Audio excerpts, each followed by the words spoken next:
Bwana, mambo vipi? Kama mimi najua tuko fresh. Hizi tunaziita interview na washikaji zetu, si ndio? Mtaani kwao tunakwenda tunapiga nao story. By the way, mimi naitwa Jay Waladha Mikandamizo. Popote pale ambapo unaiona interview hii, hakikisha una support kwa kushare na pia kuhakikisha una like na kusubscribe popote ambapo utakutana nayo. Karibu sana kwenye show.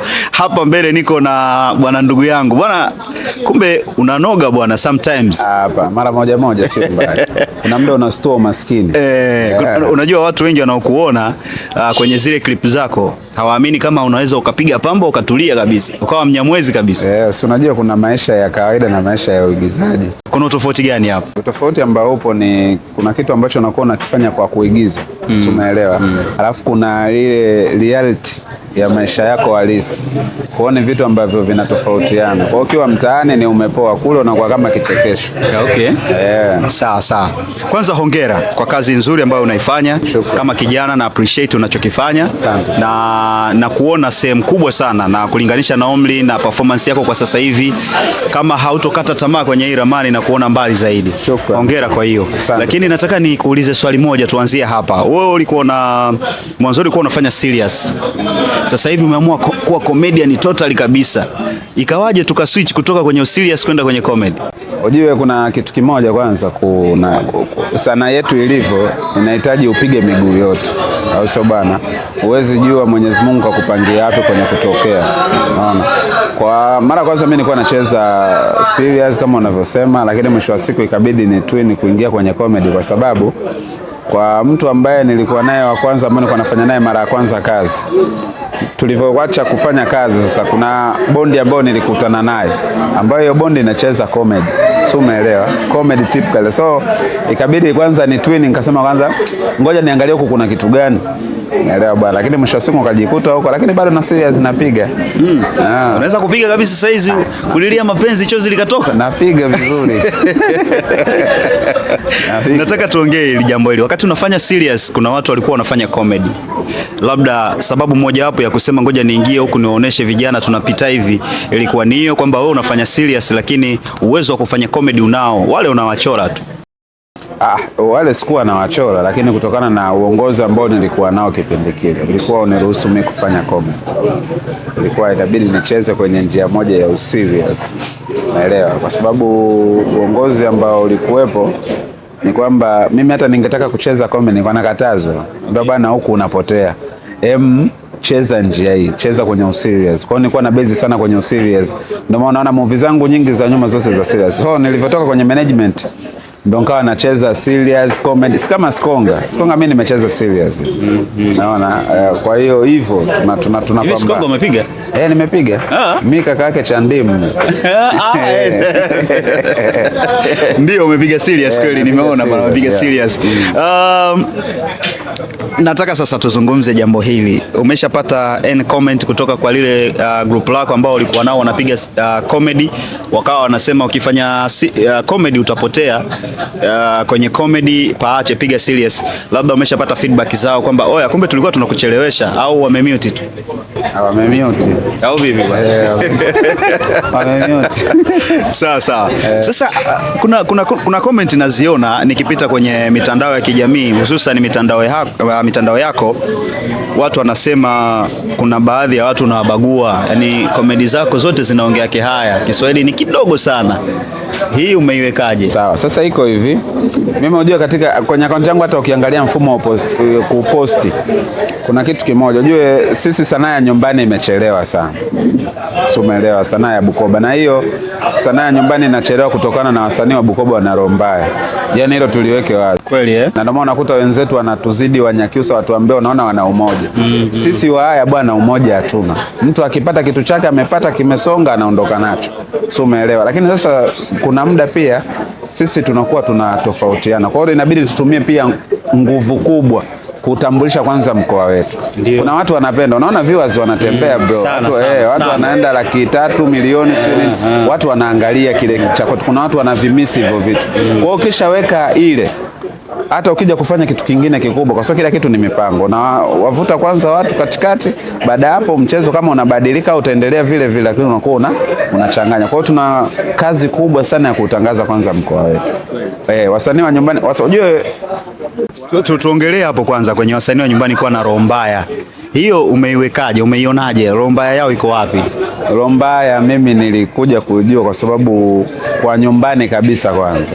Yaani hata umfanyie interview msanii yote wa Bukoba ambaye yuko kule Bukoba, atakwambia kitu kikubwa ambacho kinawafelisha wasanii wengi wa Bukoba ni kuwa na roho mbaya. Mfano, mtu anaweza akawa na vifaa vyake vya production, anaona ni vya kwake yeye kama yeye, au anaweza akamtajia msanii kwamba bwana, mimi kama unahitaji movie nitakushutia kwa kiwango hiki, ambacho kile ni kikubwa kuliko nini, kuliko uwezo wake. Hata kama ana shoot, ni msanii wa music anataka ashoot, yani tuna umimi, sio, umeelewa kwamba bwana, mimi umimi ule ndio nao tufanya kwamba tusitoe support kwa wasanii wengine. Ndio hicho kitu ambacho kipo Bukoba. Lakini tukirudi kwa Dar es Salaam hapa, wasanii wa Dar es Salaam ambao ni wa haya pia bado wana hicho kitu, kuvimbiana, kwa sababu yeye kafika stage fulani ndio anamvimbia mtu ambaye yuko chini, si umeelewa? Na sio wote ambao wanafanya hivyo, kwa sababu ni wachache sana. Mfano mimi sasa hivi kama unafuatilia, tunampromote dada yetu Saida Karoli, tutafika huko. Okay, yeah. Kwa hiyo hicho ndo kikubwa zaidi, na tukiacha tabia ya kujiona ule umimi kwa nyumbani, mimi naamini Bukoba watu wana vipaji bro. Wana vipaji, tena vipaji vikubwa. Yaani watu wanaimba, kama ni kuimba watu wanaimba kweli, kama ni kuigiza watu wanaigiza kweli. Lakini support ya kusapotiana sisi kwa sisi ndio inayokosekana. Kwa hiyo unataka kuniambia kwamba kwa kukitangaza ya Kiruga chetu kwa maana ya Kihaya, mnaweza kufanya hata serious movie ambayo inaongea Kihaya tu mwanzo mwisho na ikachukuliwa ama ikatizamwa? Yeah, hicho ni kitu kwanza tushakipanga. Kuna ndugu yangu mmoja anaitwa Mr.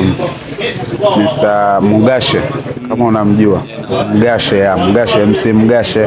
Lakini kuna mtu mwingine anaitwa Mr. Mtawara Radio. Mtawara ni mtu ambaye tushakaa chini, tushaandika story ya Bukoba, hiyo series yani ambayo inahusiana na Kihaya kitupu. Hapa tunachokisubiri tu ni support kutoka kwa wadau, naelewa, ili tuweze kuanza kufanya hicho kitu. Pia kupitia hilo tutangaze mkoa wetu, hiyo filamu ambayo tutaka tuifanyie Bukoba kabisa, sio huko. Okay. Bukoba tuonyeshe ile mila, Wahaya wakoje hivi, kinaendaje, vitu kama hivyo. Yeah. Itakuwa kubwa sana hiyo bwana. Tunaombea bwana muifanye. Hiyo bwana, kwa sababu kitu kingine pia ambacho nimekuja kugundua baada ya kufanya hizi clip, nimekuja kugundua kwamba kuna Wahaya wengi ambao wapo nje ya nchi wanaoangalia. Sana. Wengi vibaya mno. Kwa hiyo unaona kwamba ni vitu ambavyo watu wanavimisi, lakini hawajui wanavipata vipi. Kuna zile sifa za Wahaya watu wanataka wazione. Kuna sifa tu watu wanaongeleaga mdomoni tu, lakini kuna sifa za kucheza kabisa, mtu ajue huyu kweli Mwahaya ana sifa, au Mwahaya yuko hivi. Na sifa sio kwamba hizo sifa anazo hicho kitu anacho, ila kwa sababu mtu ashachukuliwa vile, basi anaona ni hivyo. Jambo jema sana. Tuzungumzie kapo, tunaweza kuita kapo combination yako. Unajua sasa hivi kumekuwa kwenye hizi tasnia za comedy kumekuwa kuna combination size. Utamtaja Ndaro, utamtaja Steve, umeona, utamtaja let's say nani hapa? Navi Chenjeo. Yes, utamtaja nani yule wa Mbeya yule nani? Wa Mbeya yule nani mwenye nini nani? Kina Asma, utawataja kina nani? Kina Mama Chanja. Wewe na yule mshikaji Karokora. Bonge moja ya combination. Yani bonge ya combination kiukweli. Kama watu watakuwa hawajafuatilia, inawezekana wachache wakanisikia ninachosema. Nataka nifahamu ile bond mmeitengeneza ama ilikuja tu automatically? Au kuna namna mlikaa mkasema bwana hebu tukubaliane tufanye shughuli? Bwana, ile ilikuja automatically, na ilikuja kipindi hicho. Kwanza nilikuwa ndo hayo nayokuambia kwamba nilikuwa nimetoka kwenye management, nimevurugwa na vitu vingi, afu kipindi hicho nilikuwa napitia depression kubwa, mama yangu alikuwa anaumwa ndio. Kwa mambo yakawa ni mengi sana. Kwa hiyo nilivyotoka kule, mtu wa kwanza kabisa ambaye anakuja kunikutanisha na Karokora alikuwaga ni Kaisiki. Ndio. Karokora tulikuwa hatujawahi kukutana. Lakini mara ya kwanza tunacheza clip ya kwanza, ndio siku ambayo tuliona kwamba hapa kuna kitu. Umeelewa? Lakini sasa kadiri tunavyoendelea kucheza ndio tunavyovaana. Okay. Umeelewa? Kwa hiyo mimi nikaamini kwamba Kila kitu ambacho kinatokea kwenye maisha kina sababu. Umeelewa? Mwenyezi Mungu labda sababu ya mimi kutoka huko kwenye management na kuja kukutana na Karokoro, tunafanya kazi mpaka tukapata kipindi kwenye television fulani. Naona bwana, kwa sababu ya bondi yetu. Okay. Kwa hiyo ilikuja automatic na namshukuru Mungu inaenda vizuri. Okay. Safi sana. Mipango yenu sasa tu kwenye group hapo. Kwenye hiyo movie ulionambia na yeye atakuwepo, lakini